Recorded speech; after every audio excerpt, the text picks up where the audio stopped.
Hello दोस्तों, आज हम बात करने वाले हैं पीएनजीएस रेवा डायमंड ज्वेलरीज लिमिटेड के बारे में, जिसको शॉर्ट में रेवा डायमंड्स कहते हैं। एक ज्वेलरी ब्रांड जो क्वाइटली अपना स्ट्रॉन्ग रीजनल प्रेजेंस बिल्ड कर रहा है।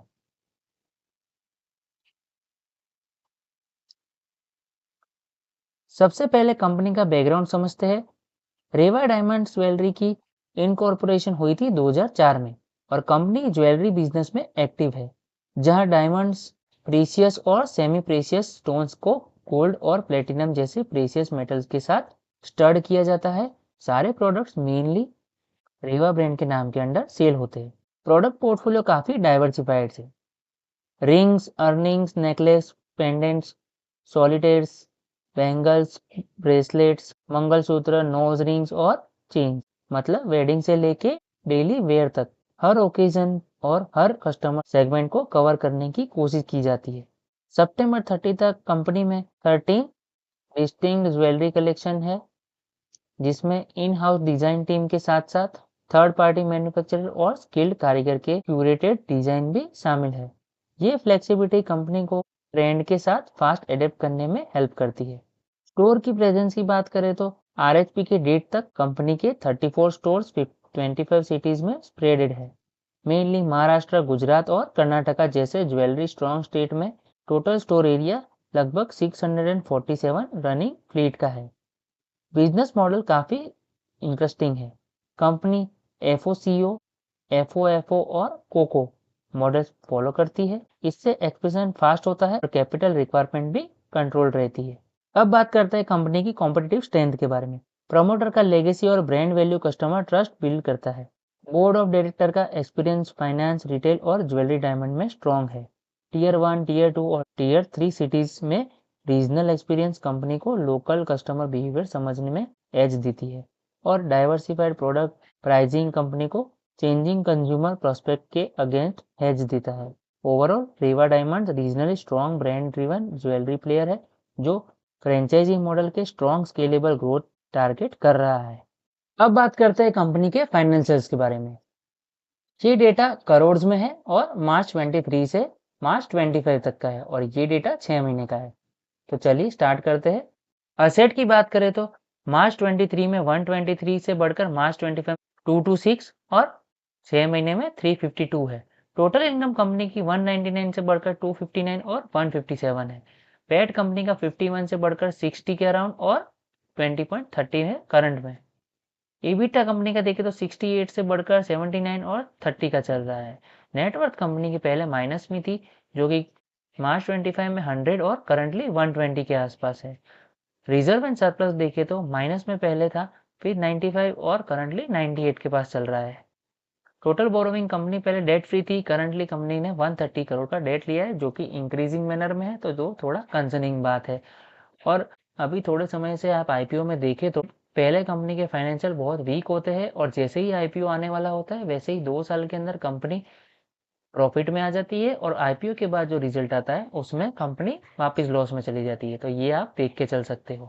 अब बात करते हैं कंपनी के केपीआईज के बारे में। ये 1 साल का डेटा है और ये है 6 महीने का डेटा। आरओई कंपनी का 165 और 18% है। आरओसी कंपनी का 79.8 और 25 है। डेट टू इक्विटी 0.90 और 1110 है। डेट टू इक्विटी कंपनी का 0.90 और 1.10 है। ये थोड़ा सा कंसर्निंग बात है कंपनी का एक से ऊपर डेट टू इक्विटी होना। रिटर्न ऑन नेटवर्थ देखे तो 59 और 16 है। पैट मार्जिन कंपनी का 23.04 और 12% है। एबिटा मार्जिन कंपनी का देखे तो 41 और 19 है और price to book value 8 times के आसपास है। ये डेटा में आप 50% का डाउन देख सकते हैं। इंडिया में कोई भी ज्वेलरी ब्रांड सितंबर क्वार्टर के बाद का जो 2 क्वार्टर होते हैं उसमें ही मेन इनकम करता है, तो इस वजह से इसमें रेशियो इतने कम आ रहे हैं 6 महीने में। प्री आईपीओ ईपीएस की बात करें तो 35 है। पीई कंपनी का 10.96 है। प्रमोटर होल्डिंग 87 है, जो घटकर 60% के आसपास हो जाएगी और प्री आईपीओ कंपनी का मार्केट कैप है 1224 करोड़ का। अब बात करते हैं कंपनी के ऑब्जेक्ट ऑफ इश्यू के बारे में। कंपनी 15 नए स्टोर ओपन करने के लिए 286 सीआर का यूज करेगी और उसका प्रमोशनल एक्सपेंस के लिए 35.40 सीआर का यूज होगा और बाकी का पैसा जनरल कॉर्पोरेट पर्पसेज में जाएगा। अब बात करते हैं आईपीओ डिटेल्स के बारे में। आईपीओ का साइज 380 करोड़ का है। ये टोटली फ्रेश इश्यू है। कंपनी की फेस वैल्यू देखिए तो 10 के आसपास है। प्राइस बैंड 367 और 386। एक रिटेल का लॉट साइज 32 का है। टोटली फ्रेश कैपिटल का आईपीओ है।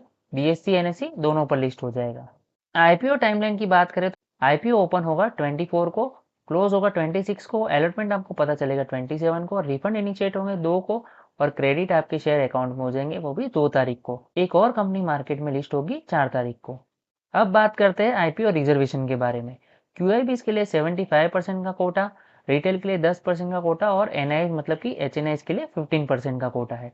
ये आईपीओ में रिटेल का कोटा 10% के आसपास है, तो रिटेल में चांसेस आपके कम हो जाएंगे। आईपीओ के लॉट साइज की बात करें तो रिटेल में एक लॉट में आपको 32 शेयर और 12,000 रुपये का इन्वेस्टमेंट करना पड़ेगा। वैसे ही retail maximum, small HNI max और बिग एचएनआई का आप लॉट साइज देख सकते हो। तो दोस्तों अब बात करते हैं आईपीओ के जीएमपी के बारे में।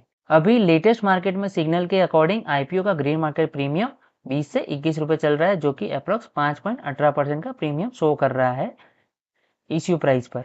इसका सिंपल मतलब ये है, ग्रे मार्केट में demand mid to moderate positive है।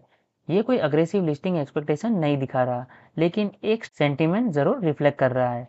नॉर्मली ज्वेलरी आईपीओ में जीएमपी काफी वॉलेटाइल होता है, लेकिन यहाँ पे जीएमपी रेंज बाउंड रहना इंडिकेट करता है कि मार्केट कंपनी के फंडामेंटल्स को कॉशियसली प्राइस कर रहा है, ना ओवर एक्साइटमेंट ना पैनिक। एक इंपॉर्टेंट पॉइंट याद रखिए कि 20 से 21 रुपए जीएमपी एक इंडिकेशन है, गारंटी नहीं। लिस्टिंग डे पर overall market mood, subscription data और ब्रॉडर इंडाइसिस को इम्पैक्ट क्लियरली पड़ सकता है। इसलिए जीएमपी को सिर्फ सेंटीमेंट इंडिकेटर के रूप में देखिए। फाइनेंशियल डिसीजन हमेशा प्रॉपर एनालिसिस के बाद ही लेना चाहिए। अब वीडियो को कंक्लूड करते हैं। रेवा डायमंड लिमिटेड आईपीओ पर एक ओपिनियन की बात करें तो कंपनी एक एस्टेब्लिश ज्वेलरी प्लेयर है, स्ट्रॉन्ग ब्रांड रेवा के साथ, और महाराष्ट्र, गुजरात और कर्नाटका जैसे ज्वेलरी हैवी मार्केट में अच्छी रीजनल प्रेजेंस रखती है। मल्टीपल स्टोर मॉडल्स कोको, फोको और फोफो बिजनेस को एसेट लाइट और स्केलेबल बनाता है, जो लॉन्ग टर्म में मार्जिन एक्सपेंशन दोनों के लिए पॉजिटिव हो सकता है। अगर जीएमपी की बात करें तो 20 से 21 का प्रीमियम जो मॉडरेट लिस्टिंग बता रहा है। शॉर्ट टर्म इन्वेस्टर के लिए एक्सपेक्टेशन रियलिस्टिक रखनी चाहिए, क्योंकि जीएमपी स्टेबल है, अग्रेसिव नहीं। लॉन्ग टर्म इन्वेस्टर को कंपनी के फाइनेंशियल, स्टोर लेवल प्रॉफिटेबिलिटी और इन्वेंट्री मैनेजमेंट और ब्रांड स्केलेबिलिटी पर फोकस करना चाहिए, ना कि सिर्फ लिस्टिंग गेन पर। यह IPO sturdy business plus moderate sentiment का कॉम्बिनेशन है।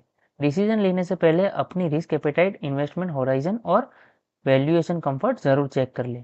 ये वीडियो एजुकेशनल और इन्फॉर्मेशन पर्पस के लिए है। यहाँ दी गई इन्फॉर्मेशन इन्वेस्टमेंट एडवाइस नहीं है। आईपीओ में रिस्क के सब्जेक्ट होते हैं और ग्रे मार्केट प्रीमियम अनऑफिशियल होता है, जो टाइम के साथ चेंज हो सकता है। तो इन्वेस्ट करने से पहले फाइनेंशियल एडवाइजर से सलाह जरूर ले। मैं सभी रजिस्टर्ड इन्वेस्टमेंट एडवाइजर नहीं हूँ। तो चलिए दोस्तों, आज के इस वीडियो में इतना ही। आपको वीडियो अच्छा लगा हो तो वीडियो को लाइक करें, शेयर करें, और शेयर समाचार यूट्यूब चैनल को सब्सक्राइब करना ना भूलें। मिलेंगे एक और नए आईपीओ एनालिसिस वीडियो में।